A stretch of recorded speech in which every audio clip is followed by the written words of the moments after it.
How you guys doing? So today I figured I would show you guys Sam. Her name actually is Samara, and she is our anaconda. This is her enclosure. She's got an outside enclosure where she lives, and she literally has been out here for probably a couple years now. She seems to love it. She does great out here. You know, the only time that I ever have to get really worried about her is during the winter time. Other than that, you know, when it's winter, we just bring her inside. I don't take any chances. But I figured I would make a little video of her today. She just ate a big rabbit, so I'm trying not to stress her out too much, but she had a big rabbit last night. So I'm kind of just trying to leave her alone. But a lot of people have been sending messages and asking about her. They really want to know more. She's got a great attitude. She really does. She doesn't try to really bite. When we first got her, we got her in 2011, I believe, and she was a neonate back then. She was a baby. A lot of people that, by the way, a lot of people that watch your videos, you guys are really experienced when it comes to exotics, but some people don't. No, some people aren't really experienced. So anacondas do not lay eggs. They have live birth. So anyway, we got her when she was a neonate. There was a breeder that we contacted up in Indiana who had anacondas and happened to have her for sale. So we contacted him, and anyway, she's absolutely amazing. You know, again, she's not aggressive. She doesn't try to bite. We use her in all of our educational programs. And the kids absolutely love her. The adults absolutely love her.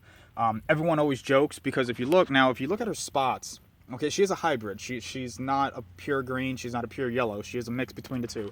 Now, greens usually have spots kind of like that, where they're, spread apart, and then yellows have more spots like that, where they're kind of like lines on their back.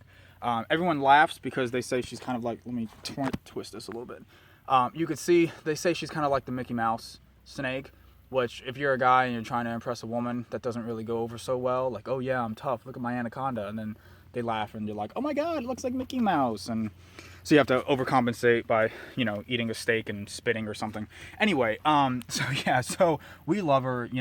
I've gotten a lot of people asking, hey, are you going to breed her or anything? And unfortunately, my answer is no. I have no desire to breed her at all. And the only reason is I just don't think that there's really a market for it, especially here in Florida. There's absolutely not a market for it.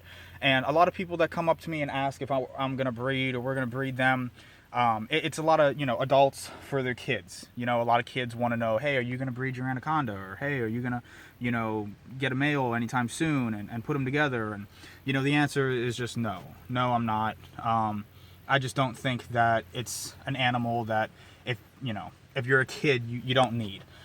If you're an adult, then absolutely have as many anacondas as you want. And I've gotten some amazing videos and photos of people and their anacondas who are just stunning. I mean, absolutely stunning. Some of the ones that I've seen, but for a child, I don't recommend it. And not because they're mean or aggressive or Discovery Channel is gonna, make a video of someone trying to get eaten by one or anything like that, but simply just because they take a lot of work. It's not, like a ball python where you can just go and, put it in a cage and leave it alone and, feed it every once in a while, or a boa, or, even boas, honestly, are more difficult. These guys, they take a lot of work, and they're bigger snakes, they're not small. So it's not, again, it's not a ball python or a king snake or anything that I feel is a great animal for people to own. They take a lot of work. It's a lot of maintenance, and they get big, and you can see, there's the rabbit that's inside of her, and rabbits are not cheap. So anyway, I just think they're amazing animals. I love them. They're probably one of my favorites. But yeah, if you guys have any other questions or you want to know anything more about them, feel free to message me or, send me a text message or an email or however you guys want to communicate. But like I said, it's one of my favorite animals. I love her to death.